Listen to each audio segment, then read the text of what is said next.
Hey, everybody. Welcome to another episode of Allure of the Poor, sponsored by Dracaena Wines. I am your host, Lori, and I am here today with the winemaker for Girard Winery in Napa, Glenn Hugo. And it is a pleasure to meet you today. So welcome, Glenn.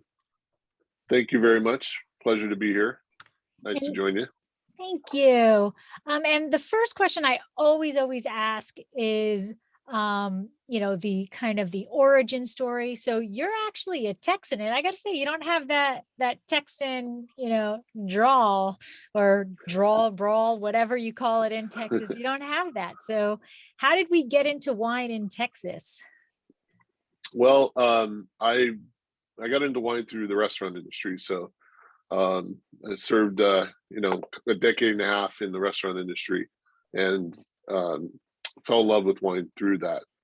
And the whole idea of food and wine and how important they are together was what lured me out to eventually to make it out to Napa to want to learn how to make wine. So my wife and I had come out here quite often as guests, and eventually we made a decision, actually on the night of our honeymoon, to quit our jobs in Texas and move out to Oh, Napa.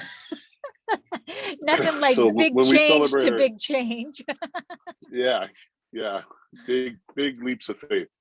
But yeah, we moved out here in 2003, Okay. about 6 months after we married. So, Wow. and Texas was our home, and we still love Texas. But this is kind of where we felt, or I felt, was best to become involved with winemaking.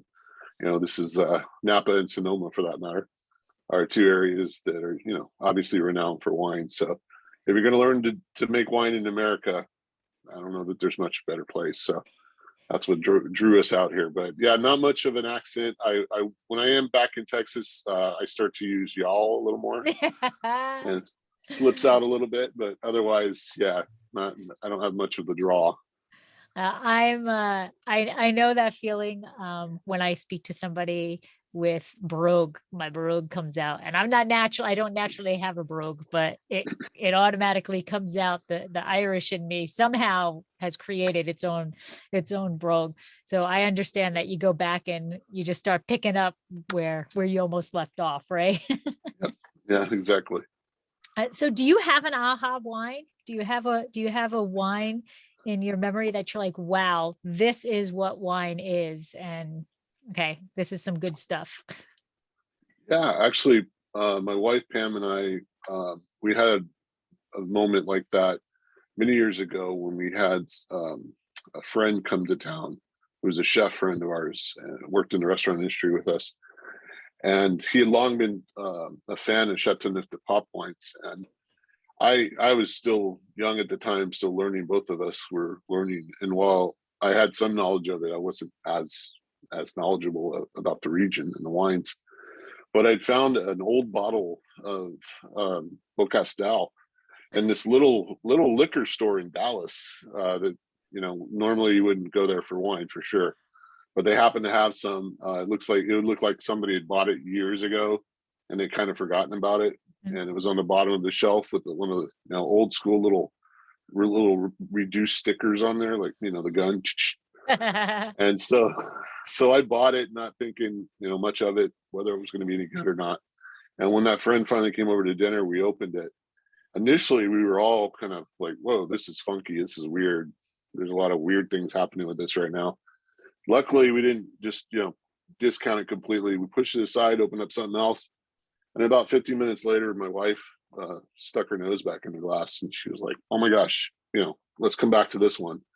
And for about 15 minutes, we just could not stop describing the wine. I mean, we barely even tasted it. We're just smelling all these amazing characteristics in the wine, getting the most detail oriented we've ever been in describing wines. It wasn't just mushrooms. It was like mushrooms with, butter and thyme, and, Yeah. just really felt like, we could see every little aspect of the wine. And for us, that was like just mind blowing. Like we've never seen a wine, have so much expression. And it was about 15 minutes of that, and then it died. But Oh, well, at uh, least you didn't miss it. At least you didn't miss no, it. exactly. Yeah, Good thing that's your the beauty wife of was wine, there. right? For sure. So you actually started as a harvest intern, and then you've gone through kind of a few steps, a few ranks to get to winemaker. So how did you come to, were you a harvest intern at Girard? Yes, I was. I actually started when I moved to Napa. Knocked on a bunch of doors. I got a job in a winery, working in the tasting room, and then I got a job in a wine bar here in Napa. And at the time, this is 2003. It's pretty sleepy town. Downtown Napa. Hardly anybody Yeah. would go there.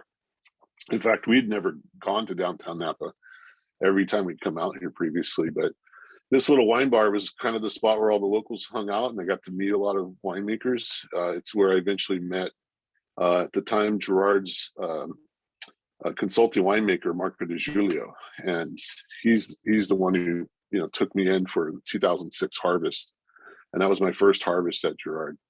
And I stuck around. They offered me a full-time job, and for a while I was the only hourly employee because we were that small back then. Wow. But to your point, I moved up the ranks from an intern to a full-time position. Eventually, the cellar master. Eventually, the assistant winemaker, and then 2010, I became the winemaker of Girard. So That really wasn't that long of a, right? You said 2006 to 2010. That's a pretty quick, incline there. yeah. I mean, I feel very fortunate. It's a very, the industry as a whole is this way, but Girard especially was very welcoming, uh, teaching me as much as I'm willing to learn. And the industry is much like that for a lot of people's experience that come to it from other walks of life.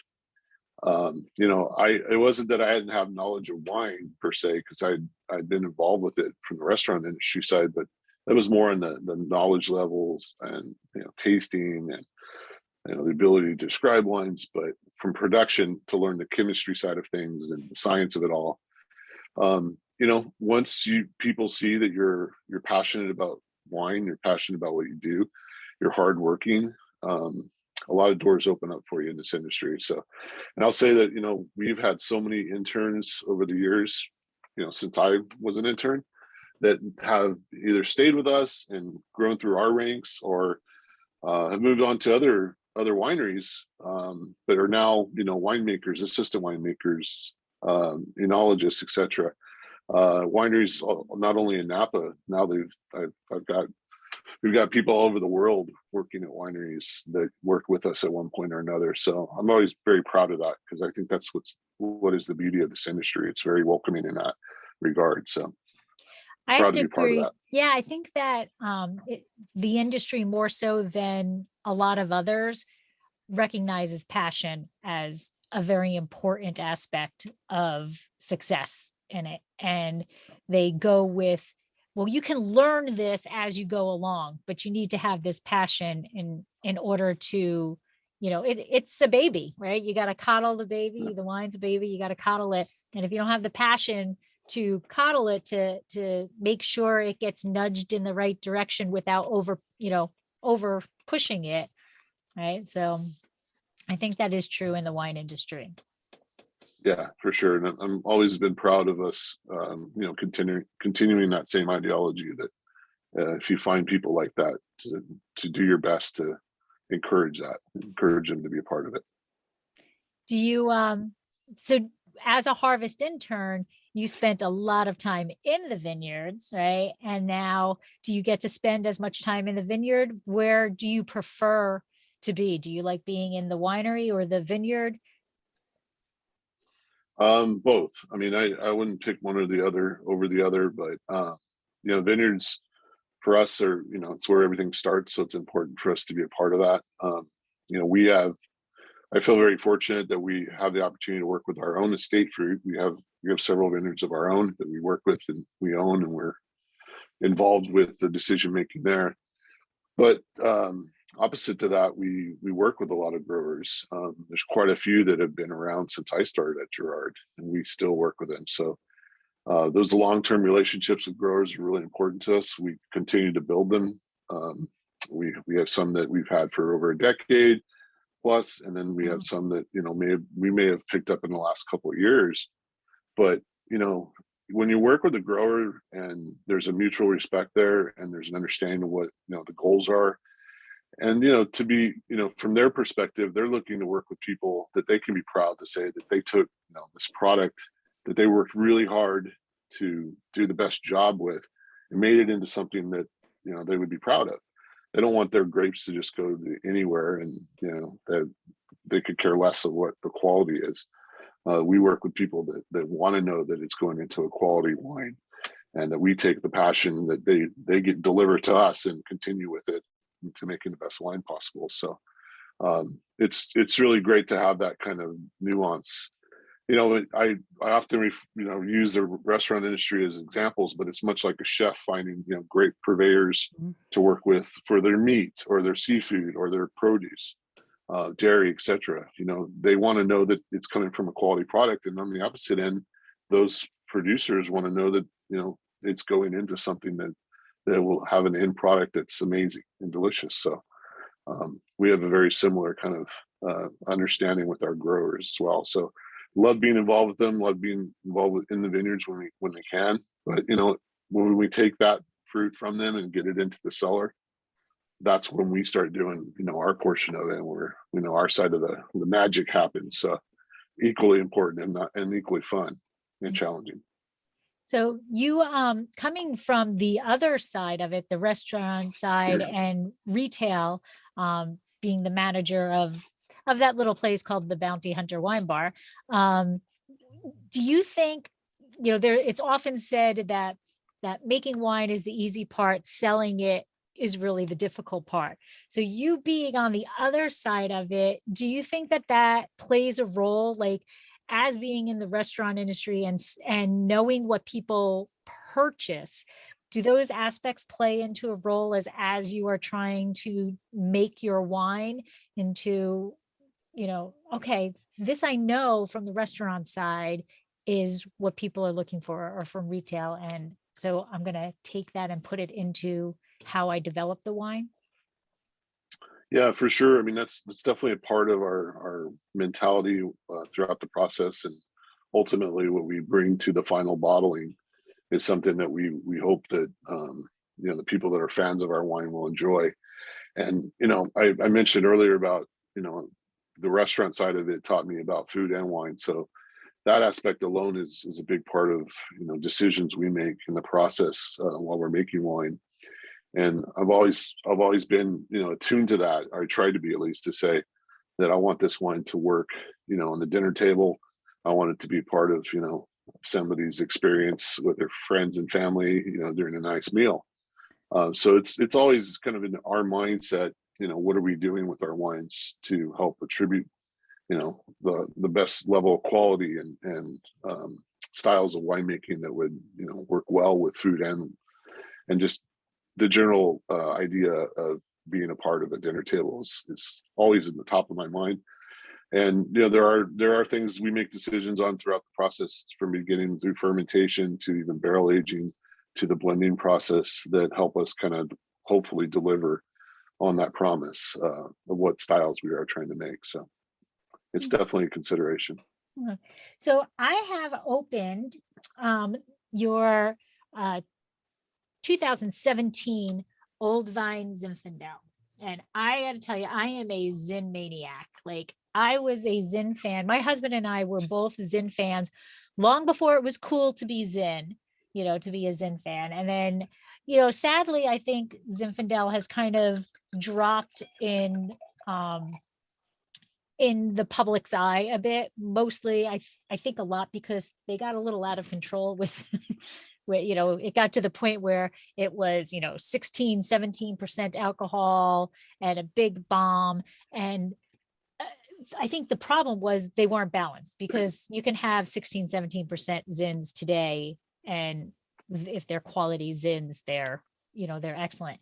So tell me about this zin. First of all, it says Old Vine. So for my listeners, there is no true definition, legal definition of Old Vine, right? Somebody can call it Old Vine if they would like. So why are you calling this Old Vine? Where are these vines from, and what are their ages? Yeah, you're correct. I've actually been through an audit with the TTB with that very wine years ago, and I even asked them that, like, are you going to make a decision and decide what old vine means? And they didn't want to. They were more just interested in why we would use that reference. So, but we decided to use it initially just because it was a Mm. distinction that we are trying to source wine from older vines. To your point, there isn't a benchmark of what that means for us. There's several vineyards we use, but there's two that are the primary part of this blend. There's a vineyard that is in the southern eastern part of Napa.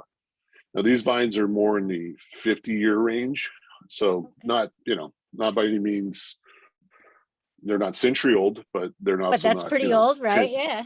That's still pretty old. As somebody who's come up to his half century mark, I consider that old enough. Uh, but they are part of the blend that is more a little more lively, and they bring a little more fruit to the blend. They're a little more racy too. The other portion, the other vineyard I was referring to, is up in the northern part of Calistoga, and it's this vineyard that these vines are in the 100 plus year range. These we're in our fourth generation of working with the fourth generation owners of the property, Wow. and these 100 plus year old vines, are also very interesting. There's a little more complexity to them in some ways, but not necessarily as much fruit forwardness. And so combining these two are important to us. We could easily just bottle the 100-year-old plus vines, and I guess that would be very old vines, but we feel like the combination of the two is what's important. They work together really well when we blend them. And so old vine is a distinction for us, although a lot of people may use it. There are some that are anti old vine designates because they don't feel like that's necessary, but we like to use it to just distinguish that we are sourcing fruit from these older vines. Zen has got a lot of history in California.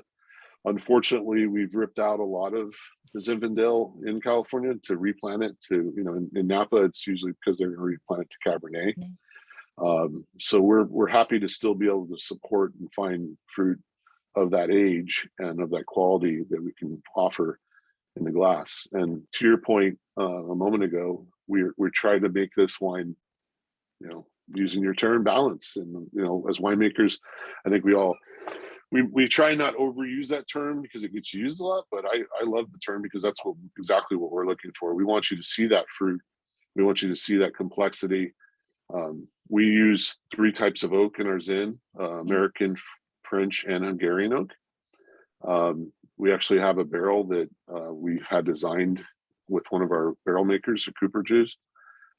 This Cooper has made a single barrel for us that has French and Hungarian staves throughout the barrel, and then the heads of the barrels on both sides is American oak. That is so It's cool. actually referred to as a fusion barrel, as they call it.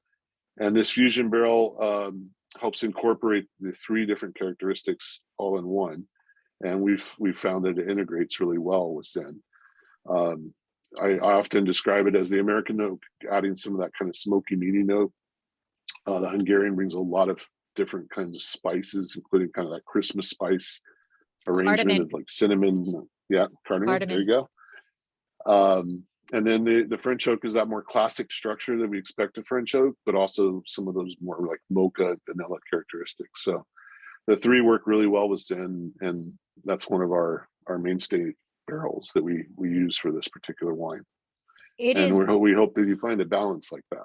yeah, it's definitely dark fruit. And the cardamom is what it pops out to me, which I absolutely love.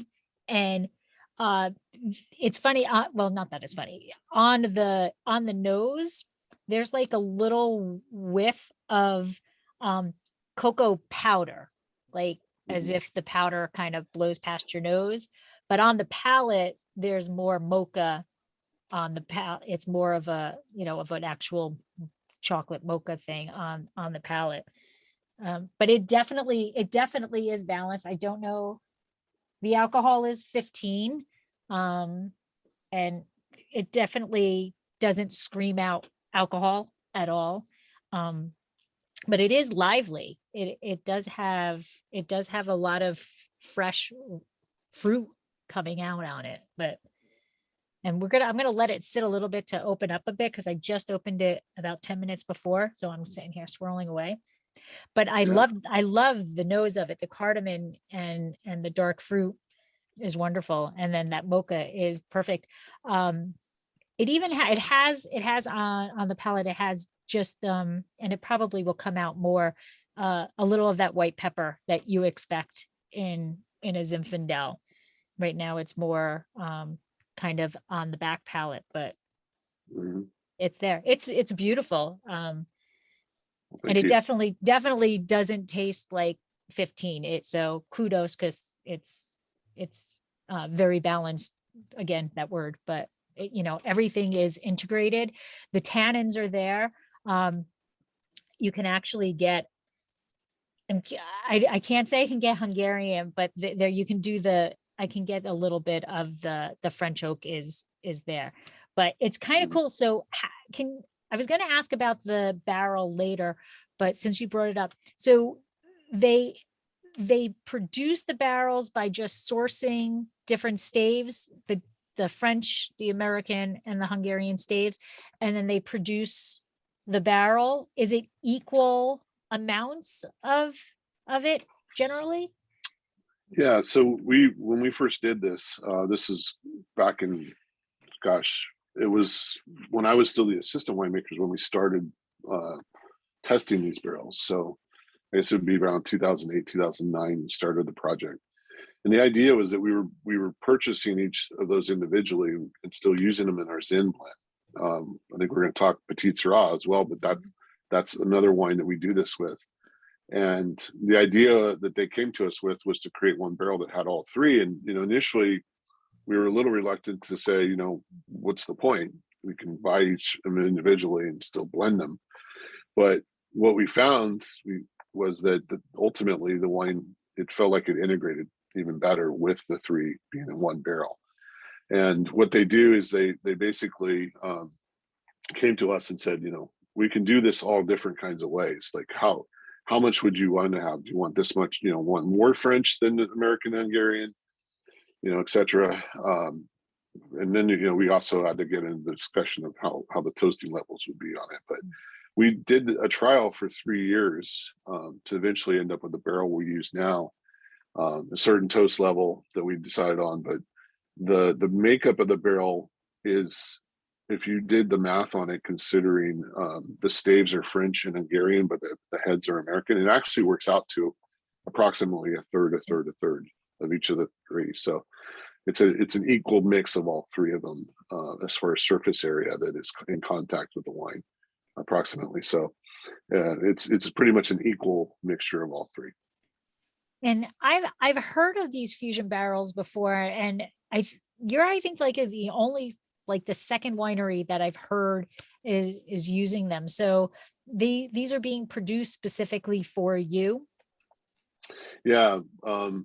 At the time, we were one of the first people to do it with them. I think for the longest time, if you Googled it, I was one of the first, you know, comments on the barrels of using them, testimonies. But I know more people are doing it now, No. and we've had some other projects we've done on the side for different labels that we've done different versions of this, like because again, you can choose what the mixture is. So we've done some that are just American and Hungarian and no French, and just different iterations of them. So, but the one that we chose, we've continued with for the Zin and Petite Syrah program, for that matter.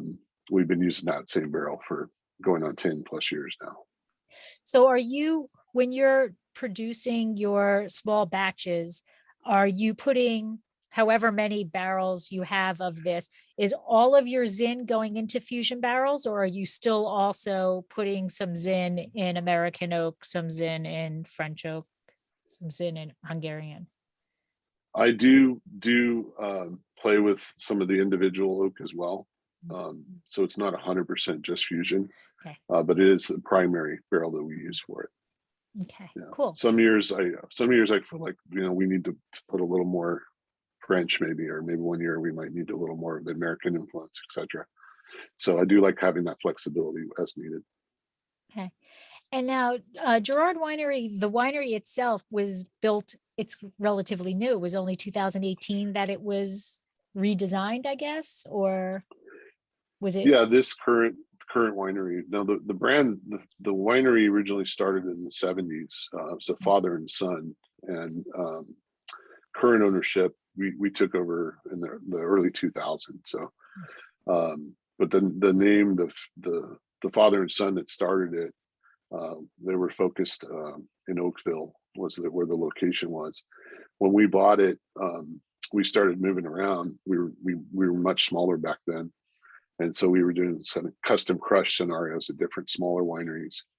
And eventually, this piece of land that we're on now came available to us, and so it was a vineyard that we ended up ripping out what was there because there was problems with the vineyard, and ultimately built the new Girard Winery in 2018.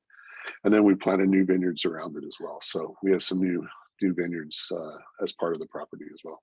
Very nice. And the winery was built being dedicated to really being green, right? There's a lot of things that allow you to be green. Yeah, we're continuing that focus, a more sustainable outlook.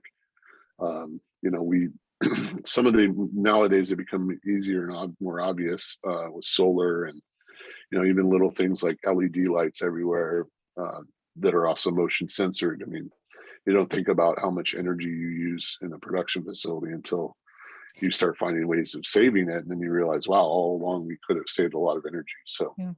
it's been a excuse me, it's been a process for us to try and be as efficient as possible.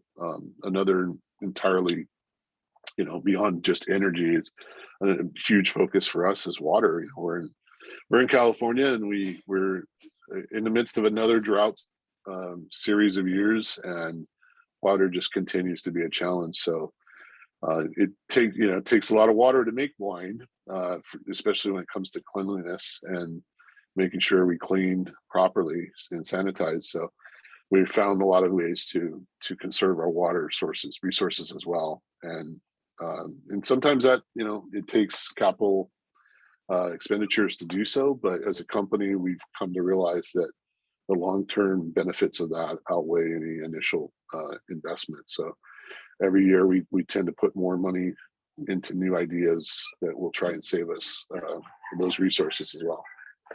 That's awesome.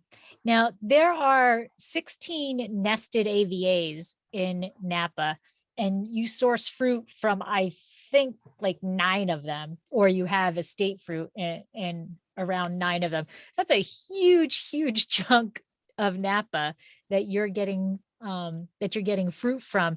And so you're really like all of Napa under one cellar or in one cellar door.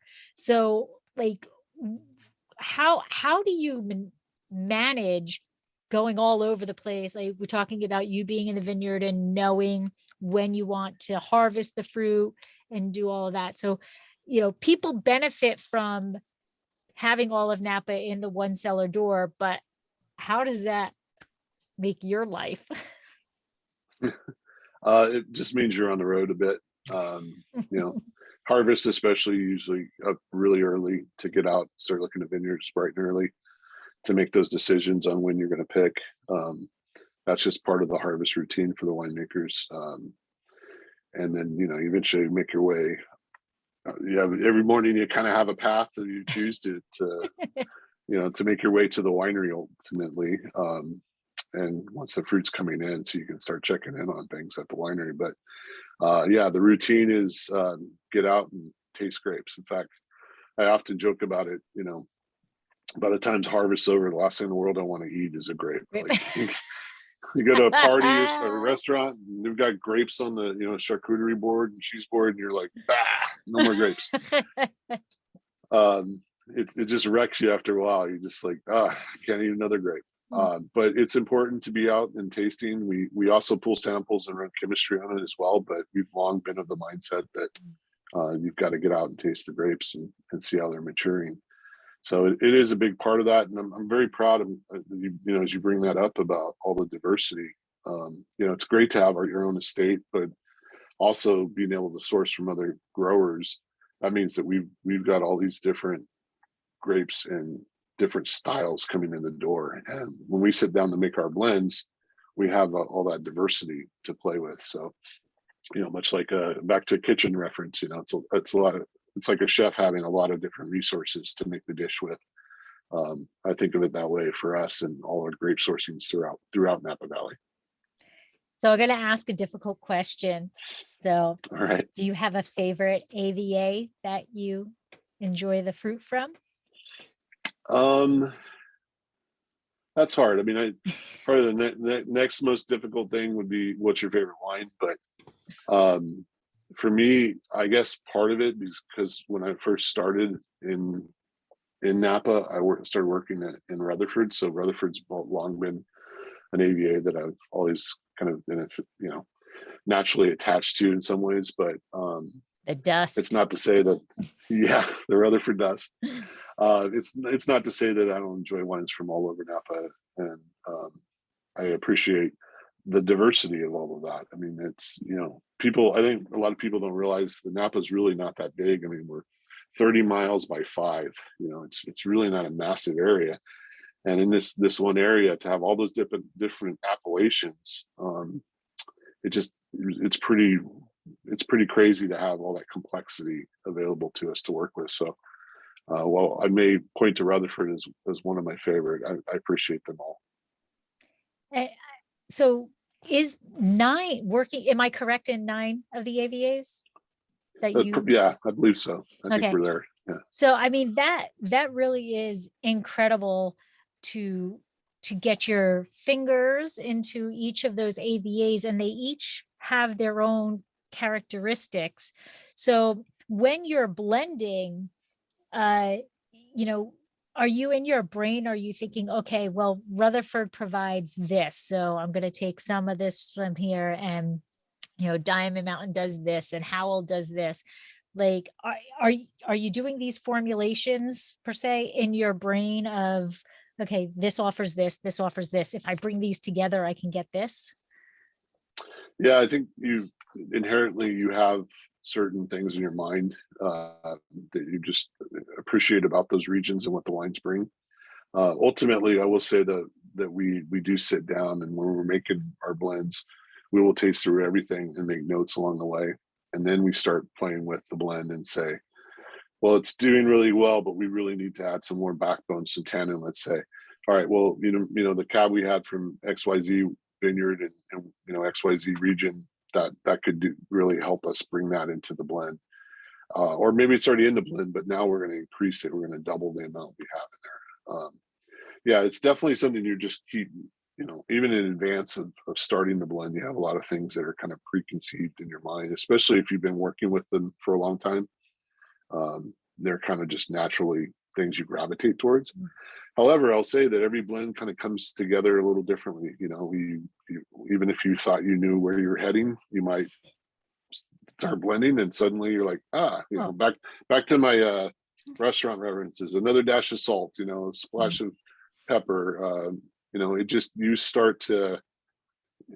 I like us to be open-minded to the fact that as much as we learn every year, there's always new lessons to be learned. And I would hope that even if I've been doing this for 30, 40 years, that I'll still be open-minded to that, and walk into every situation, every blend that way. Let's talk a little bit about the Petite Syrah. So this is a 2018 Girard Petite Syrah. So where is this fruit coming from? Is this multiple AVAs also? Yeah, so this is a fun one, and I'll reference as we talk about it. I'll back up to the Zin a bit too. Some of the Petite Syrah for this blend is coming from that same really old vine vineyard that we talked about for the Zin, the Calistoga location. There's a couple other smaller Petite Syrah vineyards that we source in Calistoga. They're not as old, but they're important parts of the blend. And then there's another, I call it a larger source that we're involved with in a state property that is in an area of Napa. It's not its own AVA, but is referred to as Pope Valley, which is basically on the other side of Howell Mountain from where we sit in Calistoga. And I feel like they all kind of work together. Even having those older vine Petit Syrah grapes, they add a lot of complexity. We need some of that more fresh, vibrant characteristic coming from the younger vines. And Petit Syrah, historically, when I first got introduced to it, a lot of the examples I tried just were over the top tannin, rip the enamel off your teeth. And I just, I couldn't appreciate it beyond the first, half glass or so. And so with us, we've long tried to make this a little more approachable. It still has big, bold tannins, but we look forward to it having a little more complexity, a little more, bright fruit, and a little more acidity, and just making it a more approachable style. And the reason I mentioned I was going to talk about Zin a bit is part of the way we do that is we do blended little Zin in the Petite Syrah. Okay. And I'll also mention that we do the same with the Zin. We put a little Petite Syrah on our Zin traditionally as well. And the Zin helps kind of balance some of that massive tannin out and make it a little more approachable. But a lot of it also goes back to how we handle it during harvest and fermentations by pulling it off of the skins a little earlier, so we don't get too aggressive of the tannin structure. So I love Petite Syrah. I often talk about when you're in Napa or you're in the industry, you get invited to a barbecue or somebody's house or a dinner, and a lot of people will show up. Here everybody's going to show up with their big, huge Napa cab. It's their $200 bottle of cab, and it's fun to try and enjoy. But we slide a bottle of the Petite Syrah on the table, and it's usually the first thing to go. It's just a really fun wine to enjoy with friends and family, and even on the dinner table, it works really well with food as well. It is, and I think that's surprising to a lot of people. I think Petite Syrah. Well, first of all, Petite Syrah and then Syrah, so people get confused over that concept. But Petite Syrah to me is a beautiful wine with that barbecue, with that smokiness, with all of that, as well as Zinfandel. I mean, I think Zinfandel and smoky foods that, pulled pork sandwich, something like that is like the marriage made in heaven. And I can see why you would put them together. Yeah. So let's talk, because Girard you've been there for a long time, and you've mentioned a couple of times that you were a lot smaller back then than you are now. So when you started with Girard, how many cases on average do you think they were producing back then? Back then we were about 6,000 cases or so, I think. Okay, and pretty small. We're more in the kind of the 50 to 60,000 range right now. Okay, and that's with the understanding that we make quite a few wines that are really smaller production that we only offer at the tasting room and through wine clubs and such. We make a little over 20 different wines. So, and that includes a handful of different Cabernets from the sub AVAs, mountain districts like Diamond, Veeder, and Atlas, Howell Mountain. We even have a Rutherford and Oakville cab, Calistoga cab. So cab alone is a big part of that. But the ones I just mentioned beyond our standard Napa Valley that goes out in distribution, those are much smaller production. But and then our Sauvignon Blanc and Chardonnay kind of make up the next highest tier as far as production. But Napa Valley Cab is still our standard Napa Valley Cab blend is still our number one production wine, and that tends to be in the around 10 to 15,000 cases every year. Okay. So it's a few wines that make up the big chunk of that, and then we have this whole selection of smaller production items. I saw that on your website. A lot of fun with. Yeah, I saw that on your website. Yeah. You have like sub AVAs or nested AVA designated cabs, and that must be, I'm assuming you do, but I don't know. There's got to be a tasting that's available to people to do a cross section of those cabs to taste what the difference of each sub AVA offers to Yeah, that wine. most we usually have a tasting. It's an option at the winery that's focused just on those cabs, so you can get a kind of a really nice kind of picture of trying Cabernets from these different districts in Napa. And that always blows my mind because it's cab, so many people are always like, oh, a cab is a cab is a cab. And that is so not that it, you can have a cab that is the same exact alcohol, it could be 100% cab sauv. So everything is the same except you just change where that's coming from. So like a Howell Mountain versus a Diamond is completely two different, you know, animals. Yeah, and I would go as far as to say, Lori, like I again back to my restaurant references.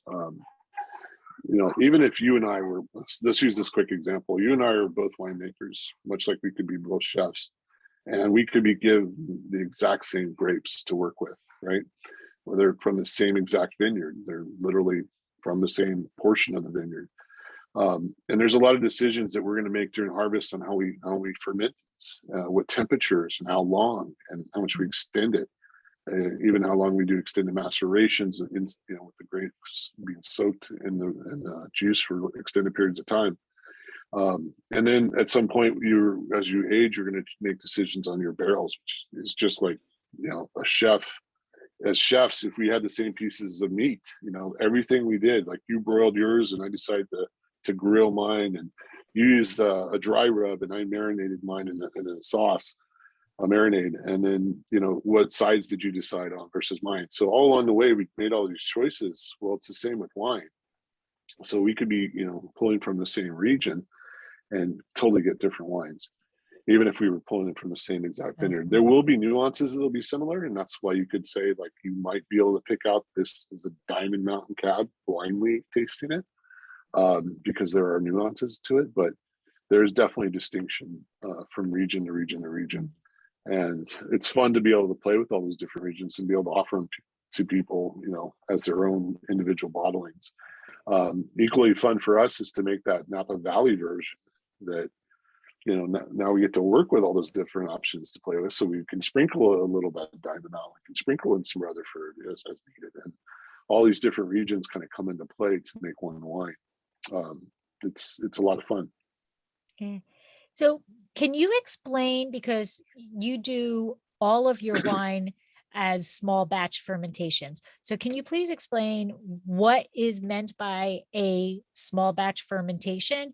And then at what point is it not considered small batch anymore? I guess that's subject to how somebody might define it. But what we do is we basically look at the fermentations as anything that comes in the door from a particular vineyard and on a particular day. As much as possible, we're going to keep that on its own. Now, that on some of our mountain designates or some of our more premium vineyards, that could be as little as 2 or 3 tons that we're going to keep separate in its own tank. But let's say I'm buying fruit from Lori's or your Oakville vineyard, right?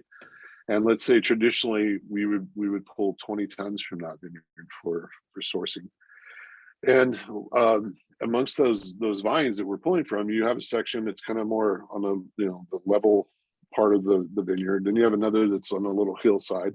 You might even have one that's a specific clone that we want to keep segmented as well, or maybe one section's older, one's younger. There's different rootstock. There's all these different differences that could develop in the decision making of keeping them segmented. So it'd be really easy for us to just say, pick all 20 tons, bring it to the winery. We're going to put it in one big tank, and we'll be done with it. And we have some bigger lots that are in that category as far as tons. But what we'd rather do is determine if we want those segmented, and if so, bring those in individually. So instead of 120-ton fermenter, we might have put that more hillside stuff that's like 8 tons in this fermenter by itself. And then we took the one that's a different clone and put it in another fermenter, and that was about 6 tons, whatever. And you just kind of, segment. And the beauty of when we build Girard that we try and try and maintain to today is that we built it with a lot of different smaller format Okay. vessels, fermenters. So we have that flexibility. You know, of course I say that right now, and then during harvest we're like, we're out. We need more. You know, never enough. Never the one you need in that moment. Right, It right. never works out perfectly. But by giving ourselves a lot of flexibility in the design of the place and all these different format sizes to work with, I can then now take those 20 tons of your oak fill cab that we feel are unique and different and keep them separate. Now it's possible that we may blend them back together down the road, but we like having the flexibility of having these different options so that when we go to blend, you know, let's say one of them had that big tannin structure that we needed in that moment. Maybe one shows a different type of fruit because it's a different clone. It you know, accents different nuances of fruit characteristics, or you know, maybe one's just got this brighter acidity to it that just works really well, but we don't want too much of that, as an example. So having them segmented means that down the road when we go to blend, we have more options in our toolbox to play with. So as much as we can continue to do that, we do, just to give ourselves more options for future Glenn. You know, he gets the opportunity. Try and be nice So, to future Glenn. but there you go. So I think that is a perfect time because you take all of these small batch fermentations, you take all of your fruit and they're kept separate, but now it's time to blend them together. And I think that that is what artistry is really kind of about, right? So we have, this is a Absolutely. Bordeaux blend wine. And so that's basically what you're doing is you have these small batches and now you're going to blend them together. So tell us about artistry and how you build this bottle. Well, artistry is, you know, as you mentioned, it's our representation of a Bordeaux style blend. You know, we don't kid ourselves. We know we're in California, so we know we're that. It's not like we're saying that that's going to taste like a Bordeaux wine. And I know a lot of your viewers are aware of that, but I like to point it out. We are still California style, and grapes are still getting riper than what you would see in Bordeaux. But we are using the traditional 5 different grape varieties of grape, I should say, that you would normally see in Bordeaux. So in our blend, it's almost always dominated cab. So usually it's in the 60 to 70% range of cab. Merlot, Cab Franc, Petit Verdot, and Malbec make up the rest of the blend. So those 5 traditional varietal wines are blended to make this. And you know, much like I keep alluding to with Cabernet, we have all these different Cabernets to work with. In a smaller subsection, we have a nice variety of different Merlot to play with, different Cabernet Franc, Malbec, and Petit Verdot. And while there's less selection of different vineyards, even using small amounts of these other varietals in the blend have huge impact. So, you know, I often talk about how Cabernet is, you know, as a component is there to be the big structure, the dark fruit, you know, tannin, just kind of the oomph of the wine. We then incorporate Merlot, which can have a softer side to it and help kind of calm down some of those characteristics of the cab, but also bring in some, you know, really nice red fruit notes. Our Cabernet Francs tend to have that more floral, you know, a little more perfumey noses. Ours, we tend to get a little more bold and ripe and a little less green. So that's kind of the style of Franc that we like. So that'll really add nicely to the blend as well. And then I often describe the Malbec as being a mid-palate lift that we look for, where we often are working on blends and it kind of falls out in the middle of the palate. There's not a lot going on, and they often refer to it as a donut hole.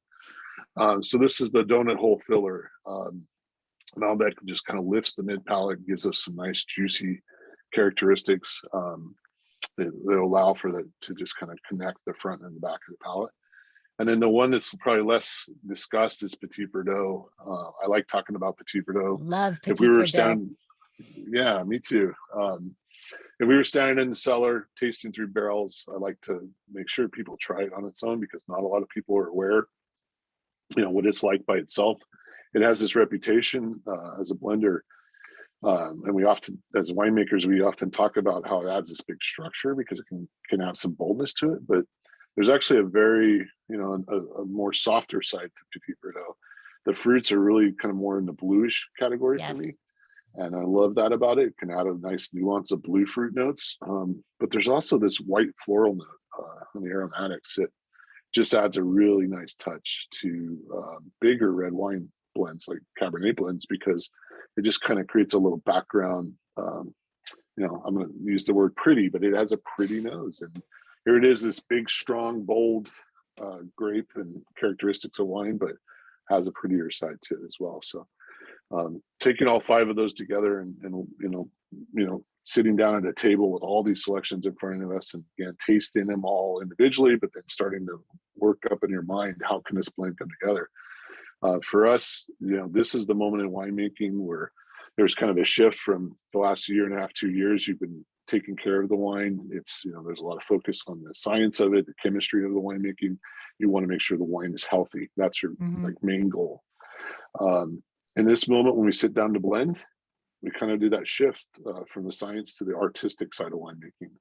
And, that's where the name artistry came about, that, this is the blending process is more the artistic side of things. So artistry would just seem like a perfect fit for the name of our red wine blend, because this is our shift of left brain, right brain. It's the time where the winemakers kind of focused on, the art of winemaking as a sense.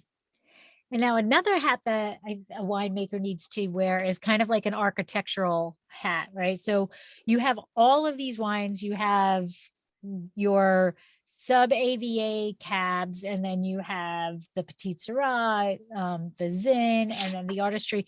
Is there an architectural concept of when it comes time for blending, right? Do you start someplace and work your way to, what order are you going in? Are you doing okay, these are the barrels that I want to go into my cab.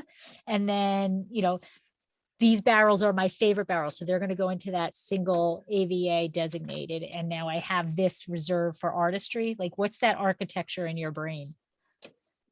Yeah, it's a great question. We are always thinking about that. When we sit down and taste, something to kind of keep in mind, we're tasting a composite blend of the whole lot, right? So we may have made decisions to use that in the blend, but what we have to do thereafter is go back and taste the individual barrels. So when we're doing that portion of it is when we start making decisions where we're like, you know what, this particular barrel, and I hate when I only have one of a particular barrel. I love it when we have at least a couple few options of it, because if it's something you really enjoy, you want many of them, right? You want to say, I want to put one in this one and one in this one and this one. But to focus on the sub AVAs, because we specifically are designating them from that region. And, it's not that we have 20 Diamond Mountain vineyards. So, we have to make sure that we can make that blend, but we also want those leftovers. So when we contract for the grapes, if they're from another vineyard, the mindset is, okay, how much do we actually need for those sub AVAs? Okay, we need X amount. All right, I want a little bit more because I want to be able to use it in our other blends. But to answer your question, yeah, when we're in there tasting through the barrels, that's kind of when we're starting to make the decisions of, all right, well, this particular barrel makes the cab really bold and big tannins, really showcases that part of it. This one is more of the earth tones, and it's got that leathery tobacco note to it, even some mushrooms. So cool, that's interesting. But maybe we only want one barrel of that in this blend, and the other barrels can go to the other blends. So it is, yeah, to your point, there's an architectural kind of mindset of how do we build this, and what are the pieces we want to use, and what would they do to add layers of complexity to even our bigger blends when we start making our artistry is not a huge blend, but it's a step up from the production of our sub AVA wines, which can only be like 200 cases, let's say. Artistry, we will usually do about 1,500 cases, so still not huge, but another step up. And then, as I mentioned, when we start making our Napa Valley Cabernet, we could be in the 10,000 plus range. So those layers of complexity are important. It's just a much bigger blend. So, their impact, at smaller amounts or is lesser, but I still think they're really important. And then when it comes time to your small batch fermentations, it now you've been with Girard, so I don't know. Have you ever been at a facility that does just large batch fermentation? Oh, sure. Yeah. Okay. Yeah. What? Our company, that we have other wineries of ours that are much, much larger than ours. And it's about, we're talking, that can do one of our biggest tanks. Our biggest tank could do up to 32 tons. We have wineries that do, 100+ ton ferments. So yeah, there's plenty of them around. And what do you think is the difference as a winemaker? Because there's got to be a different mindset between having these large batch fermentations and then having all of these little babies that you've got to take care of. It's like one child versus having triplets or quadruplets or sextuplets. Yeah, I mean, there's definitely some different mentalities. I mean, you usually in the larger facilities where you have larger fermentations, there's much more mechanicalized, Okay. processes where, it's a push of a button to do things. And I'm not saying that I wouldn't even want to do that in some of the aspects of our winery. We just haven't gotten to that point with ours. We have a little more coddling going on, I think, in our world at this size, with these much smaller ferments. Where you can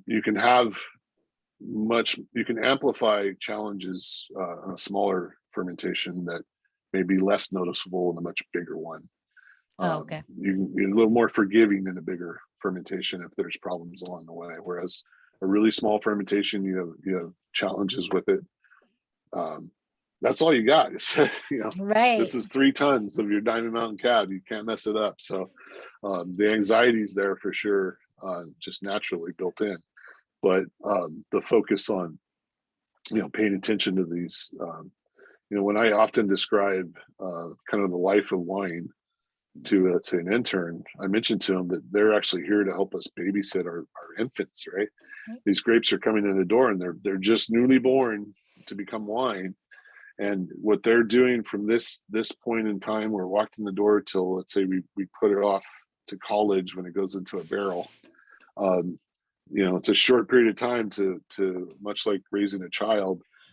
You're going to help instill, the characteristics that are going to help make that wine who it's going to be, and it's a small window of taking really good care of it, giving it all the right nutrients and food and love and attention. And for us, that's pump overs, that's nutrients that we add for the yeast to be healthy and make sure that the yeast has a nice, or let's call it boring development and fermentation. Whereas if it's too fast and too crazy a fermentation, we lose some aspects of the winemaking. So these are things that we think about when we kind of explain to our interns that, like, when you're here, we're going to rely on you to help us just, coddle these and make sure everything goes right with them, because we know what will come of it if we can keep all those things in check. It'll make the wine even better. So, it's kind of looking at it in that aspect that we want to be there. That's why a harvest is such an important time for us. It's a lot of hours, a lot of work, but it's, the one time to get it right in the development of the wine. Right. And now, are you using, how are you choosing your yeast? Are you using commercial or native? We use a combination of it, in the sense that we have some that are naturally start fermenting, but I've long been a fan of eventually just making the decision of choosing what's going to finish a fermentation. That is important. Native yeast, yeah, native yeasts they can be really cool and showcase some really interesting things in wine. But if they don't do their ultimate job, if they stall out or you have problems with them, that's where you can be more worried about other problems in the wine. So for me, it's important that we come in at some point and we're instilling something that is, tried and true for us. And to that end, we have specific yeast that we use for Mm. Cab versus Zen, as an example, Chardonnay, versus even Sauvignon Blanc. Just because there's yeast that offer characteristics that are more, traditionally more, part of what you would look for in that particular varietal wine. So you find a yeast that works really well with Sauvignon Blanc that gives you, some nice floral notes, but also, showcases some of the citrus characteristics you may want. In a Cabernet yeast, it helps build structure, but at the same time, kind of accent darker fruit notes. Whereas the Zen you might look for something that has more, let's say, mixed berry characteristics to it. So yeast choice are kind of, every winemaker has an opinion. Everyone has their favorites. I'm also the mindset that I want to keep learning. So over the years, we've tried many different yeasts, and usually we do this in a small format and try it on a smaller lot and then see how those nuances are. So anything new to us, even though we like to explore, usually takes 2 or 3 years till we get acclimated to it and say, okay, this is what we want to do. But I like being open-minded to the fact that we never know what our next great discovery could be. That is so true. That is so true. If Yeah. you stick to the same thing over and over again, you don't know what you're missing out on. There could be great adventures out there, right? Exactly. So tell me, where can people find Girard Winery? How can they taste this wine? How can they get it in their glass? Well, Girard is distributed. 6 of our wines are distributed throughout the country. You'll find our Napa Valley Cab, the Artistry you just mentioned, the Zen, the Petite Syrah, and then the 2 whites I've been alluding to are Sauvignon Blanc and our Chardonnay as well. So those 6 wines are out in the market. We've been distributed around the country for quite a while. Usually in the retail side, you may find one or two in some slightly bigger retailers, and then when you get into the smaller retailers is where you might find like the Petite Syrah, Zen, and such. Otherwise, though, we're based out of Napa. We have a tasting room, as we mentioned, brand new winery to us. In 2018 it was built. So we have a tasting room there, and then of course we have online opportunities to purchase and wine clubs that are a lot of fun as well. So lots of ways to access us. We'd hope the best way would be to see you, on our doorstep one day. We can share a glass, and you can sit on our lovely patio and I soak hear it there's all in. So to spectacular speak. views. Yeah, absolutely. And I am excited because when I get up there, I'm going to have to. I really want to. The whole terroir thing, I absolutely love. I love how the soil impact and the microclimate impacts things. So to do a side by side, a horizontal of the different cabs it's got to be an amazing experience there. So that is what I will be doing when I get up there in the near future. Well, we look forward to it for sure. Well, thank you so much for joining me and taking this time out of your very busy day. Did I miss anything that you want to make sure people know about Girard? You are on social media. But did I miss anything that you want to make sure?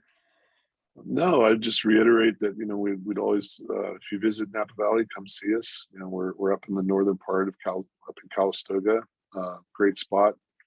And some hopefully wines you'll enjoy, and get some time to talk to you and chat through all the different wines we have to offer. And we welcome you to visit. If you can't visit us, look for us in the market, and we'll wait till you can make it out here someday. Awesome. And I did see they can make reservations online, so it's super simple. Yes. If you're going out there, make a reservation. Yeah, absolutely. All right. Well, thank you so much. I have one little swig left of my old vine Zin that I always end with slancha. So thank you for joining me. I know it's you've got water, but I've got water right now, but slancha. yeah, slancha. Thank you, Lori. Thank you so much. Have a great weekend. You too. Bye. Cheers. Bye.